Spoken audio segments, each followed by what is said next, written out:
Hello friends, welcome to FDR India. నమస్తే JP గారు. నమస్తే పృథ్వీ. సార్, మీరు యూపీ గురించి తరచుగా మాట్లాడుతూ ఉంటారు. అక్కడ వాళ్ళు ఇన్ఫ్రా మీద చేసిన ఫోకస్ గురించి కావచ్చు, ఇన్వెస్ట్మెంట్స్ గురించి కావచ్చు, మాఫియాని కంట్రోల్ చేయడం గురించి కావచ్చు, ఇవన్నీ మాట్లాడుతూ ఉంటారు. రీసెంట్గా జరిగిన పార్లమెంట్ ఎలక్షన్స్ని చూస్తే అక్కడ వాళ్ళ సీట్స్ అనేవి గణనీయంగా తగ్గినాయి. ఇంకోవైపు మీరు ఒడిషా గవర్నమెంట్ గురించి కూడా ఎప్పుడు మాట్లాడుతూ ఉంటారు. అక్కడ 20 సంవత్సరాలుగా ప్రభుత్వంలో ఉన్న నవీన్ పట్నాయక్ గారు ఓడిపోయారు. ఇది చూస్తుంటే మీకేమనిపిస్తుంది? రెండు వేరు కారణాలు చెప్పుకోవాలి. నిజమే, విచిత్రంగా ఏ రెండు ప్రభుత్వాల గురించి నేను మళ్ళీ ఉదాహరిస్తున్నాను. ఎందుకంటే రెవెన్యూ సర్ప్లస్ పొదుపరితనంతో దీర్ఘకాల భవిష్యత్తు కోసం చాలా జాగ్రత్తగా ఏర్పాట్లు చేస్తున్నమాట వాస్తవం. ఆ రెండు రాష్ట్రాలు వివిధ కారణాల వల్ల ఇవాళ రాజకీయంగా ప్రజల మద్దతు ఒక చోట ఏమో తగ్గింది, ఇంకో చోట పోయింది. ఒరిస్సా విషయం చూస్తే ప్రత్యామ్నాయం వచ్చినటువంటి పార్టీ కూడా అదే విధానాలు. కాకపోతే మొహం మొత్తింది. 25 ఏళ్ల పాటు ఒకే పార్టీ పరిపాలనలో ఉంది కాబట్టి మరి ఆ పార్టీ నాయకుడికి చాలా ప్రతిష్ట ఉన్నది, మంచి పేరు ఉంది, నిజాయితీ ఉంది. కానీ వృద్ధాప్యం అన్న భావన కలిగింది కాబట్టి ఇంకో పార్టీ కోసం మొగ్గు చూపారు. అంతకుమించి దానికి పెద్ద ఒరిస్సాలో దాని వ్యాఖ్యానం అక్కర్లేదు. ఎందుకంటే ఒరిస్సాలో చూస్తే బిజు జనతా దళ్కి, భారతీయ జనతా పార్టీకి విధానాలు, ఆర్థిక ప్రగతి, పొదుపరితనం, ఆర్థిక క్రమశిక్షణ, మౌలిక సదుపాయాల కల్పన, సంక్షేమాన్ని సమర్థంగా అమలు చేయటం, కానీ సంక్షేమమే పరిపాలన కాకుండా పెట్టుబడులు ప్రోత్సహించడం, పారిశ్రామికీకరణ, ఉపాధి కల్పన, ఆదాయాలు పెరగటం. ఇక్కడ రెండు పార్టీలకు మధ్య పెద్ద తేడా లేదు. కాబట్టి మౌలికంగా అక్కడ ఏంటంటే యాంటీ ఎస్టాబ్లిష్మెంట్ అంటాం. 25 ఏళ్ళు పరిపాలన తర్వాత 5-10 ఏళ్ళకే మొహం వస్తుంది. 25 ఏళ్ల తర్వాత అది మార్పు రావడం పెద్ద ఆశ్చర్యం కాదు. కాకపోతే ఇంత గట్టిగా వస్తుంది అనుకోలేదు మనం, అది వచ్చింది. యూపీ అట్లా కాదు. యూపీ దాని నుంచి మనం 2 విషయాలు నేర్చుకోవాలి, బహుశా 3 విషయాలు నేర్చుకోవాలి. మొట్టమొదటిది, ఖచ్చితంగా ఆర్థికాభివృద్ధి కనిపించింది అక్కడ. పొదుపరితనంతో 74,000 కోట్ల రూపాయలు రెవెన్యూలో పొదుపు చేసి పెట్టుబడులకు వాడారు. అది కాకుండా అప్పులు చేసి అప్పుల డబ్బు పెట్టుబడి వాడారు. అంటే ఎప్పుడూ చూడనంత రీతిలో మౌలిక సదుపాయాల కల్పన కానీ, పెట్టుబడుల ప్రోత్సాహం కానీ, ఆర్థిక ప్రగతి కానీ. ఎప్పుడు ఉత్తరప్రదేశ్ని మనం ఆర్థిక సంస్కరణలకి, మౌలిక సదుపాయాలకి, పెట్టుబడులకి, పారిశ్రామికీకరణకి ఉదాహరణగా చూపెట్టాం. గుజరాత్ గురించి మాట్లాడేవాళ్ళం, మహారాష్ట్ర అనేవాళ్ళం, కర్ణాటక అనేవాళ్ళం, తమిళనాడు అనేవాళ్ళం, ఆంధ్రప్రదేశ్ అనేవాళ్ళం. కానీ యూపీని ఎప్పుడు అనుకోవాలి. ఇప్పుడు యూపీ చాలా అనుకోని రీతిలో చేసింది. అలాగే శాంతి భద్రతలను పునరుద్ధరించి, చట్టబద్ధ పాలన ఉన్నా లేకపోయినా శాంతి భద్రతలు, గోండాగిరి కాస్త తగ్గించారన్న భావన. దానికి 2 సార్లు ఓట్లు పడ్డాయి. రెండోసారి అసెంబ్లీకి ఎన్నికల్లో ఇవ్వడం కానీ, లేకపోతే 2019లో మళ్ళీ ఇంకోసారి బీజేపీ అనుకోవడం కానీ. కానీ ఇప్పుడు దీని నుంచి ఏమిటంటే ఆర్థిక విషయంలో 2 సంకేతాలు మనం అర్థం చేసుకోవాలి. మొట్టమొదటిది, ప్రజలు ఇంపేషెంట్గా ఉన్నారు. మీరు చేసింది నచ్చినా కూడా, నాకు మీరు బాగా చేశారనిపించినా కూడా, ఓటు వేసినా కూడా ఎల్లకాలం నాకు అది చాలదు, ఇంకా కావాలి, ఇంకా కావాలి, మార్పు వేగంగా కావాలి, నా బతుకు వెంటనే మారాలి.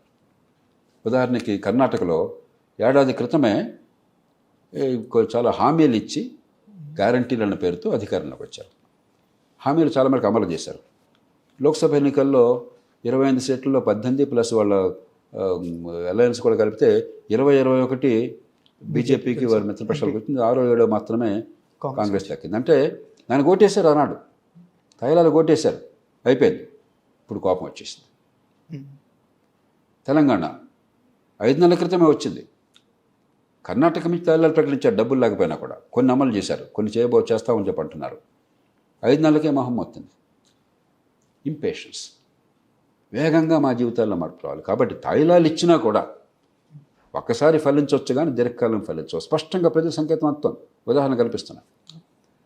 రెండో సంకేతం, ఆర్థికంగా ఆర్థిక ప్రగతిని భారతీయ జనతా పార్టీ సాధించే ప్రయత్నం చేస్తోంది.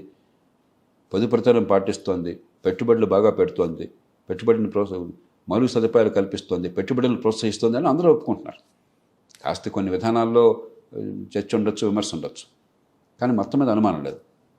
కానీ పేద ప్రజలు ఏమంటున్నారంటే, ఈ ఆర్థిక ప్రగతి వల్ల నాకు బాగా కనిపించే ఫలితం, బాగా చదువుకున్న వాళ్ళకి, నైపుణ్యం ఉన్న వాళ్ళకి, కాస్త కూస్త పెట్టుబడి పెట్టే వాళ్ళకి.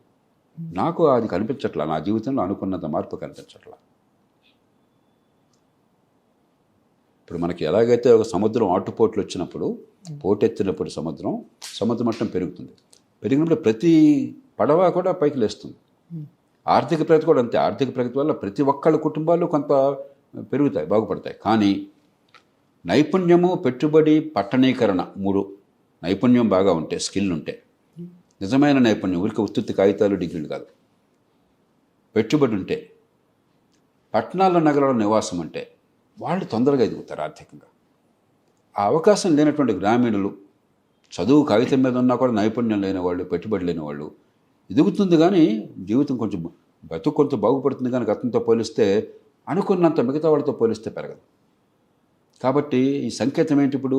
ఈ ఓటు ఇంక్లూజివ్ గ్రోత్. ఇంక్లూజివ్ వచ్చి ఈ ఫలితాలన్నీ వాళ్ళకే ఎక్కువ అంతే. ఎట్లా? మా సంగతి ఏంటి? నాకు కావాలి. అదే సమయంలో గ్రోత్ వద్దంటలా, అభివృద్ధి వద్దంటే బీజేపీని ధామన్ దేశంతో ఓడించేవాళ్ళు. అభివృద్ధి కావాలి, కానీ నమూనా మరింత మార్పు చేయాలి, మరింత మెరుగుపరచాలి, రీసెట్ అంటాం. ఇక మూడోది రాజకీయంగా మనం తీసుకోవాల్సిన సంకేతం, భారతీయ జనతా పార్టీ ఏ కారణం ఉన్నా కానివ్వండి, ఎందుకంటే కులాల కురుక్షేత్రంగా ఎన్నికలు మారిపోయినప్పుడు ఒక వర్గం కులాన్ని వాడితే ఆ కులాలకు అతీతంగా భారతీయ సమాజాన్ని ఏకం చేయాలని చెప్పంటే మతాన్ని బీజేపీ వాడుకుంటున్నది. ఆ వాడుకోవటంలో కొంచెం శృతి మించి మతాల మధ్య మరి సంబంధాలు చెడిపోయేట్టుగా ఖచ్చితంగా ఆ రకమైనటువంటి చర్చ వచ్చింది. యూపీ కానీ దేశం మొత్తంలో కానీ సమాజం ఏముంటుందంటే, మన భారతీయ సమాజం చాలా విశిష్టమైనటువంటిది. మన కులాలు ఉన్నాయి, మతాలు ఉన్నాయి, ప్రాంతాలు ఉన్నాయి, భాషలు ఉన్నాయి, వైరుధ్యాలు ఉన్నాయి. ఒక కులం ఇంకొక కులాన్ని గురించి కొంచెం తక్కువగా మాట్లాడుతుంది ప్రైవేట్గానైనా. లేకపోతే ఒక రాష్ట్రం ఇంకో రాష్ట్రం గురించి తెలుగు వాళ్ళు ఉన్నారు అనుకోండి, తమిళని గురించి అరవాళ్ళు అంటారు. అరవం అంటే రణగొణ ధ్వని అని చెప్పాను, నా రవము అని కొంచెం చులకనగా మాట్లాడతాం. వాళ్ళు మన గురించి బహుశా అలాగే అనుకుంటారు. ఉత్తరాదిని గురించి దక్షిణాది, దక్షిణాదిని గురించి ఉత్తరాది, రకరకాలుగా ఉంటుంది. అలాగే ముస్లింలు, హైందవులు తురకోళ్ళు అంటారు. తురక అంటే టర్క్ అనే పదం నుంచి వచ్చింది, కానీ దాన్ని తురక అనేది కొంచెం చులకన పదంగా మారిపోయింది. అలాగే ఆంధ్ర, తెలంగాణ అని, తెలంగాణ, ఆంధ్ర అని మామూలుగా అనుకుంటుంటాం. కానీ మనకు ఒక ఇంగిత జ్ఞానం అన్నది శతాబ్దాల పర్యంతం, కొన్ని వందల సంవత్సరాలుగా, వేల సంవత్సరాలుగా సహజీవనం చేసాం. అన్ని రకాల భావజాలాలు, అన్ని రకాల కులాలు, మతాలు, భాషలు, ప్రాంతాలు కలిసి మనం బతికాం. కాబట్టి కొంత ఒకళ్ళ మీద ఒకళ్ళ కొంచెం ఇలా సరదాగా ఎకసెక్కాలు ఉన్నా కూడా ఒక గీత దాటకూడదు అన్నది మనకు మనందరికీ పాతుకుపోయింది, నిరుపేదలతో సహా. ఆ పరిధి లోపల ఏం చేసినా కూడా పరిధి దాటితే తప్పిది అన్న భావం వెంటనే సమాజంలో వచ్చేస్తుంది. అది స్పష్టంగా కనిపించింది. అందుకే రామమందిరాన్ని ప్రతిష్ఠించినటువంటి అయోధ్యలో, ఫైజాబాద్లో, సీతాదేవి పేరుతో ఉన్న సీతాపూర్లో, బారాబంకీ లాంటి నియోజకవర్గాల్లో, ఆ మొత్తం ఆ ప్రాంతాలన్నింటిలో కూడా భారతీయ జనతా పార్టీ ఓట్లు పోయినాయి. సమాజ్వాదీ పార్టీ కానీ లేకపోతే కొన్ని చోట్ల కాంగ్రెస్ కానీ నెగ్గినాయి. సీతాపూర్ నియోజకవర్గంలో గ్యారంటీగా ఓడిపోతాం బీజేపీ మీద అని చెప్పి అనుకుని సమాజ్వాదీ పార్టీకి ఎవరు క్యాండిడేట్ రాలేదట, వాళ్ళు కాంగ్రెస్ ఇస్తే వాళ్ళు రాలేదట, చివరికి ఎవరైనా పెట్టారట పెద్దగా తెలియని వాళ్ళని అని ఢామని గెలిచాడు. కాబట్టి ఈ 3 మనం అర్థం చేసుకోవాలి. ఒకటి, వేగంగా నాకు జీవితంలో మార్పు రావాలి. 2, అభివృద్ధి ఫలాలు నా జీవితంలో కూడా కనిపించాలా, ఇంక్లూజివ్ గ్రోత్ కావాలి. 3, కొంతమేరకు సమాజంలో కొంత కులం, మతం, ప్రాంతం ఉంటాయి, కానీ శృతి మించకూడదు, పరిధి దాటద్దు. నా దృష్టిలో ఈ 3 సంకేతాలని బలంగా ఈ ఎన్నిక ఇచ్చింది. అందుకే నాకు ఎప్పుడు మన సమాజం మీద చాలా నమ్మకం, గౌరవం. కొంతమంది భయపడిపోతుంటారు, నియంతృత్వం వచ్చేస్తుంది దేశంలో, అయ్యో లౌకికవాదం పోతుంది, మత్తత్వం రాజ్యం వెళ్తుంది. కొన్ని అపస్థితులు ఉన్నమాట వాస్తవం మన దేశంలో. రాష్ట్రాల్లో ఉన్నాయి, అన్ని రాష్ట్రాల్లో ఉన్నాయి. ప్రత్యర్థుల మీద దాడులు చేయటం కానీ, జైలులో పెట్టడం కానీ, లేకపోతే చట్టం ఒకరికొక రకంగా వర్తించడం కానీ, బడితున్న వాడిదే బరిగానే ఉంది. అట్లాగే కులమో మతం ప్రస్తావన తీసుకురావడం, విభజించడం ఉన్నది.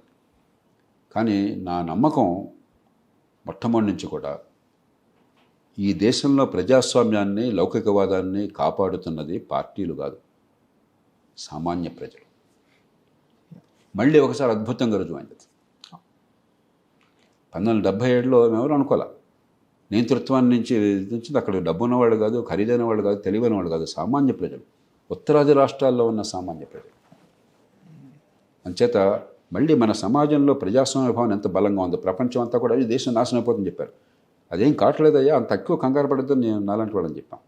ఇప్పుడు వాస్తవంగా రుజువైంది. అంచేత మన సమాజంలో అంతర్గతంగా ఉన్న బలానికి ప్రజాస్వామ్య దృక్పథానికి నిదర్శనం ఇది. మనం గర్వపడాలి. అదే సమయంలో ఈ రెండు సంకేతాలు మనం చాలా స్పష్టంగా వినాలి. నా సంగతి ఏమిటి, నా కుటుంబం కూడా బాగుపడే అవకాశాన్ని నాకు కల్పించాలి కదా. అంటే మంచి విద్య ఇవ్వటం ఎట్లాగా, నైపుణ్యాన్ని ఇవ్వటం ఎట్లాగా, మంచి ఆరోగ్యాన్ని అందించడం ఎట్లాగా, మహానగరాలకు వలసపోవాల్సిన అవసరం లేకుండా చిన్న పట్టణాలు దగ్గరలోనే ఉండి పట్టణీకరణ నాకు సులభంగా అందుబాటులో ఉండి తక్కువ జీతంతో కూడా బతికే అవకాశం కల్పించినట్లాగా ఈ రకం ఇంక్లూజివ్ గ్రోత్ అనేది లేకపోతే గ్రోత్ ఒక్కటే చాలు, సమాజంలో విభజనలు వస్తాయి. అది స్పష్టంగా మనకు కనిపించింది. అది మనం అర్థం చేసుకోవాలి. అంతేగాని ఇది వీళ్ళకి వ్యతిరేకంగా వాళ్ళకి అనుకూలంగానే కాదు. ఈ వచ్చిన ఎన్నికల ఫలితం చాలా సొఫిస్టికేటెడ్ ఫలితం. ఇది చాలా ప్రతి ఓట్లలో ఆలోచించకపోవచ్చు, కానీ సమిష్టిగా మనం చూస్తే దీని వెనకాల చాలా అంతరార్థం ఉన్నది. సార్, ప్రస్తుతం బీజేపీకి వచ్చిన 240 సీట్లు యాక్చువల్లీ 1989 తర్వాత బీజేపీకి తప్ప వేరే ఏ పార్టీకి కూడా అన్ని సీట్లు రాలేదు. ఇంతవరకు రాలేదు. అంటే 84 తర్వాత 89లో కూడా రాలేదు కదా. 84 తర్వాత ఏ పార్టీకి రాలేదు.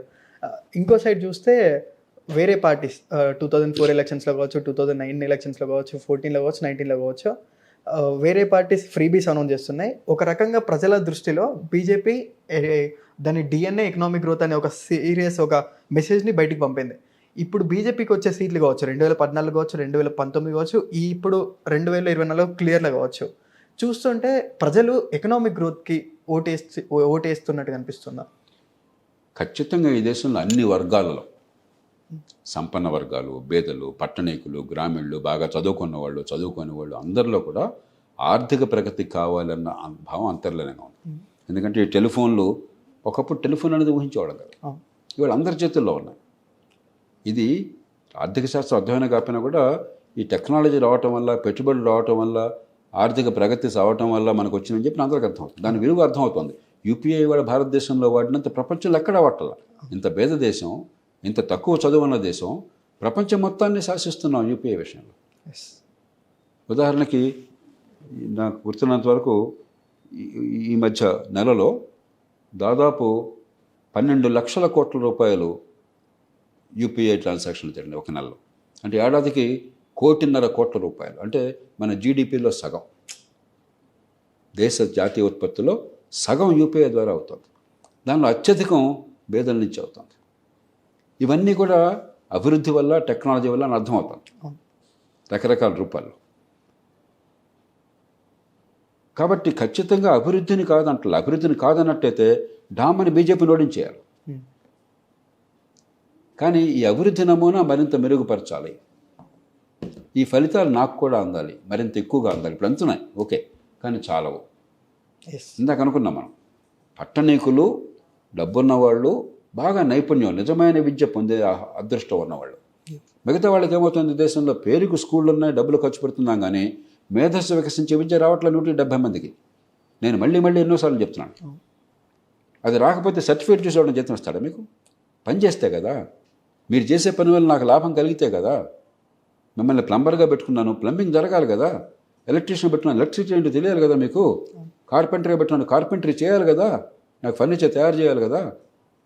నర్సుగా పెట్టున్నాను, నర్సింగ్ తెలియాలి కదా. డాక్టర్ దగ్గరికి వచ్చాను, మీకు వైద్యం తెలియాలి కదా, ప్రాణం తీయకుండా. కాబట్టి నైపుణ్యం లేకుండా, మీరు సంపద సృష్టించే శక్తి లేకుండా ఉపాధి ఎట్లా వస్తుంది?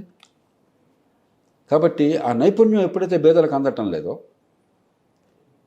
మరి గ్రామీణ ప్రాంతాల్లో ఉన్న కారణంగా ఎదిగే ఆర్థిక వ్యవస్థలు ఎందుకు పాలుపంచుకోలేకపోతున్నారో అప్పుడు మరి ఆ నిస్పృహ, నిరాశ, కోపం కలుగుతాయి. అది ఖచ్చితంగా వ్యవస్థ తప్పు. ప్రతి బిడ్డకి ఎదిగే అవకాశాలు ఇవ్వకపోయినట్టయితే, ఏ కులంలో పుట్టినా కూడా, గ్రామమైనా పట్టణమైనా కూడా, ఆధునిక యుగంలో ప్రభుత్వాలు ఫెయిల్ అయినట్లక. మన దేశంలో పనికొచ్చే చదువు ప్రతి బిడ్డకి అందట్లేదు. 170 మందికి 80 మందికి అందట్లేదు. ఖచ్చితంగా ఘోర వైఫల్యాన్ని ప్రభుత్వాలు చేస్తున్నాయి. 70 ఏళ్ళుగా చేస్తున్నాయి. ముఖ్యంగా గత 40-50 ఏళ్ళుగా చేస్తున్నాయి. అది జరగకుండా మరి అభివృద్ధి ఎలా పాల్పంచుకుంటారు? ఆదాయం ఎట్లా పెరుగుతుంది? ఆరోగ్యం అందక ఈ దేశంలో 5.5 కోట్ల మంది, రోజుకి 1,50,000 మంది కేవలం ఆరోగ్యం అందక అప్పుడు దాకా పేదలు కాని వాళ్ళు మన లెక్కల ప్రకారం పేదరికంలోకి జారిపోతున్నారు. ఏం పాపం చేసుకున్నారు? ఆరోగ్యం అందకపోతే బతుకులు ఎట్లా బాగుపడతాయి? ఆరోగ్యం అందకపోతే పని ఎట్లా చేయగలుగుతారు? ఉత్పాదకత ఎట్లా వస్తుంది? అలాగే పొట్ట చేత పెట్టుకుని మహానగరాలకు దూరంగా వెళ్ళిపోవాల్సి వస్తుంది. అక్కడ ఆలనా పాలన లేదు, ఇచ్చే జీతం సరిపోదు, అక్కడ ఖర్చులు సరిపోదు. ఏమన్నా సమస్య వస్తే కోవిడ్ సమస్య వచ్చినట్టుగా మళ్ళీ తిరిగి వెళ్ళాలని చెప్పంటే ఎన్ని నరకయాతనలు అనుభవించారో మనం చూసాం. అలా కాకుండా చిన్న చిన్న నైపుణ్యం ఉన్నప్పుడు, పెద్దగా స్కిల్ లేనప్పుడు ఎక్కడికక్కడ చిన్న పట్టణం వచ్చి అక్కడే పరిశ్రమలు వచ్చి ఈ గార్మెంట్ మేకింగ్ ఇలాంటివన్నీ వచ్చి గౌరవప్రదమైన జీవితం ఉండి అక్కడ ఆలనా పాలన ఉండి ఏమన్నా సమస్య వస్తే మన బంధువులు, తెలిసిన వాళ్ళు, మిత్రులు ఉండేవి ఉండి మరి దూరానికి పోవాల్సిన అవసరం లేకుండా అంటే పల్లెటూరు చూస్తుంటారు, పట్టణం చూస్తుంటారు. అప్పుడు అభివృద్ధిలో పాలు పంచుకుంటారు, జీవితాలు అల్లకల్లోలం కావు. మనకి ఇవాళ పరిస్థితి లేదు. కాబట్టి ఈ భాష వాళ్ళు వాడకపోవచ్చు, ఈ భాషను రాజకీయంలో అర్థం చేసుకోవాలి. ఎందుకు ప్రజలు ఇది చాలదంటున్నారు, ఎందుకు నాకు భాగస్వామ్యం కావాలి, ఇంక్లూజివ్ గ్రోత్ కావాలంటున్నారు. ఇంక్లూజివ్ గ్రోత్ అంటే ఏమిటి? దానికి భాష్యం చెప్పకుండా గతంలో చేసిందే కొనసాగిస్తాం, పాడిందే పాటరా పాచిపళ్ళ దాసరా అంటే నేను నిశ్చయంగా చెప్తున్నాను, ఈ దేశంలో రాజకీయ స్థిరత్వం ఉండదు, సమాజంలో అందరినీ కలిపే అవకాశం ఉండదు, సోషల్ హార్మోనీ ఉండదు, ఆర్థికంగా పతనమైపోతాం. కాబట్టి మన సమాజాన్ని కాపాడుకోవాలన్నా, రాజకీయ స్థిరత్వం కావాలన్నా, ఆర్థికంగా పెరగాలన్నా కూడా దేశం ఖచ్చితంగా ఈ అవకాశాలు పూర్తిగా అందక ఆ ఫలితాలు పొందలేని వాళ్ళ సంగతి ఆలోచించి అది చేయటమే ప్రభుత్వ కర్తవ్యం. నైపుణ్యాన్ని ఇవ్వటము, ఆరోగ్యాన్ని అందించడము, పట్టణీకరణ చేయటము, పెట్టుబడుల్ని గ్రామీణ ప్రాంతాల్లో దగ్గరున్న చిన్న పట్టణాల్లో పెంచడము, ఉపాధి కల్పించడము. ఇందుకే ప్రభుత్వాలు అనుకో, అంతేగాని పందేరాలు చేయడం కోసం ప్రభుత్వాలు అనుకోవాలా. కాంగ్రెస్ పార్టీ ఊహించనన్ని హామీలను ఇచ్చింది. ₹1,00,000 ప్రతి మహిళకి ఇస్తామన్నారు. ఎక్కడ డబ్బులు ఉన్నాయో చెప్పలే, మనకి డబ్బులు లేవు. జాతీయ స్థాయిలో ప్రభుత్వానికి 42 లక్షల కోట్ల రూపాయలు ఆదాయం వస్తుంటే 22,74,000 కోట్ల రూపాయలు రాష్ట్రాలకు పంపిస్తున్నారు వివిధ రూపాల్లో. మిగిలిన డబ్బు వాళ్ళ జీతభత్యాలకి, వడ్డీ చెల్లింపులకి చాలటలా. మిగతాన్ని పక్కన పెట్టేయండి. మరి ఎక్కడి నుంచి తెస్తారు దేవుడికి ఎరుక. రుణమాఫీలు అన్నారు, అది కూడా ఒకసారి మాఫీ అనలా, మళ్ళీ మళ్ళీ మాఫీ చేయడం కోసం పర్మనెంట్గా రుణమాఫీలు కమిషన్ పెడతా ఉన్నారు. అరే రుణాలు అంటే మనం అందరం బ్యాంకుల్లో పెట్టుకున్న డబ్బు దాచుకుని, మనందరి డబ్బు, ఆ డబ్బు మనకి 7%, 5% వడ్డీకి ఇచ్చి వాళ్ళ దగ్గర 8%, 10% తీసుకుంటున్నారు. ఆ మధ్యలో ఉన్నది కొంత దానిలో పోవచ్చు, డబ్బు తిరిగి రాకపోవచ్చు. ఈ డబ్బులన్నీ ఎగ్గొట్టేస్తే ప్రభుత్వ ఖజానా నుంచి ఇస్తామని చెప్పంటే ఓ పక్కన బ్యాంకులో నా డిపాజిట్ పోయా, రెండో పక్కన నా పన్నుల డబ్బు పోయా. అంటే అప్పులు కట్టినాడు పాపాత్ముడు, కట్టనాడు గొప్పవాడు. దేశం ఏ రకంగా బాగుపడుతుంది? సర్వనాశనం అయిపోతుంది. అట్లాగే 30 లక్షల ప్రభుత్వ ఉద్యోగాలు అన్నారు కేంద్ర ప్రభుత్వంలో. కేంద్ర ప్రభుత్వంలో మొత్తం ప్రభుత్వ శాఖల్లో పనిచేసేవాళ్ళు 15 లక్షల మంది, సైన్యంలో కలిపేవాళ్ళు ఇంకో 15 లక్షల మంది, రైల్వేల్లో ఇంకో 15 లక్షల మంది, ఇంతే ఉంది. 30 లక్షల ఉద్యోగాలు ఎట్లుంటాయా నీకు? అసలు కొత్త ఉద్యోగాలు ఎక్కడి నుంచి వస్తాయి? దానిలో 10 లక్షల ఉద్యోగాలు గత 2 ఏళ్లలో భర్తీ చేశారు. ప్రధానమంత్రి గారు బహిరంగ ప్రకటించి భర్తీ చేశారు. ఎక్కడుంటాయి? పోనీ వాదన కోసం ఇచ్చారనుకుందాం, 30 లక్షలు ఈసారి ఇచ్చావు, 1,30,00,000 మంది ప్రతి సంవత్సరం ఈ దేశంలో ఉద్యోగాల వేటలో వస్తున్నారు ఏడాదికి. మిగతా వాళ్ళ సంగతి ఏంటి? ఈ ఏడాది తంటలు పడ్డావు, వచ్చే ఏడాది మరి ఏం చేస్తావు? మళ్ళీ ఇంకో 30 లక్షల ఉద్యోగాలు ఇస్తావా? ఎక్కడి నుంచి? ఏం మాట్లాడుతున్నాం మనం? ఏం మాట్లాడుతున్నాం? ఎవడు బాబుగాడు సొమ్మిది? మన పన్నుల డబ్బు. ప్రభుత్వాన్ని పెట్టుకున్నది మన ఉమ్మడి సేవలు ఇవ్వడం కోసం. అందుకోసం అవసరమైన వాళ్ళని మనం నియమించుకుంటాం. కానీ ఉద్యోగాలు ఇచ్చి వాళ్ళకి మార్కెట్లో 20,000 రూపాయలు జీతం ఉంటే ఇక్కడ 70,000 రూపాయలు ఇచ్చి వాళ్ళతో తిట్లు తిని వాళ్ళకి లంచాలు ఇచ్చి వాళ్ళ కాలు మొక్కడం కోసం జనం ఉన్నది ఈ దేశంలో. ఇదండి పరిపాలన. పాపం అమాయక ప్రజలకి ప్రభుత్వ ఉద్యోగం అంటే నా జీవితం బాగుపడిపోతుంది, నా కుటుంబం బాగుపడుతుంది కోరుకుంటారు, తప్పులేదు. కానీ మనం అర్థమయ్యేట్టు చెప్పాలి. అరే మన చేతిలో ఉన్న ఫోన్ కావచ్చు, చేతికున్న వాచ్ కావచ్చు, వేసుకున్న బట్టలు కావచ్చు, జేబులో ఉన్న పెన్ కావచ్చు, కళ్ళజోడు కావచ్చు, ఈ సోఫా కావచ్చు, ఈ కాలర్ మైక్రోఫోన్ కావచ్చు, ఇవన్నీ ప్రభుత్వం తయారు చేస్తుందండి, మార్కెట్లో తయారవుతున్నాయి. మరి ఉద్యోగాలు అక్కడ వస్తాయి. మనకు కావలసిన వస్తువుల్ని, సేవల్ని ఉత్పత్తి చేస్తే ఉద్యోగాలు వస్తాయి. కానీ ప్రభుత్వం తేరగా కూర్చోబెట్టి జీతాలు ఇచ్చే ఉద్యోగాలు రావు. మన పన్ను డబ్బంతా నాశనమే, మనంత పూర్తిగా అధపతాల్లోకి వెళ్ళిపోతాం. ఇది చెప్పాలి నిజాయితీగా. చెప్పి ఉద్యోగాల సృష్టి మార్కెట్లో జరగాలి. అలా కాకుండా 30 లక్షల ఉద్యోగాలు ఇచ్చేస్తాను అది పెద్ద ఎజెండా. అది ఈ దేశానికి ఏ రకంగా ఉపయోగిస్తుంది? రుణమాఫీలు మళ్ళీ మళ్ళీ చేస్తుంటామా? ఎక్కడి నుంచి చేస్తారు? డబ్బులు ఎక్కడున్నాయి? ఏమవుతుంది దేశం?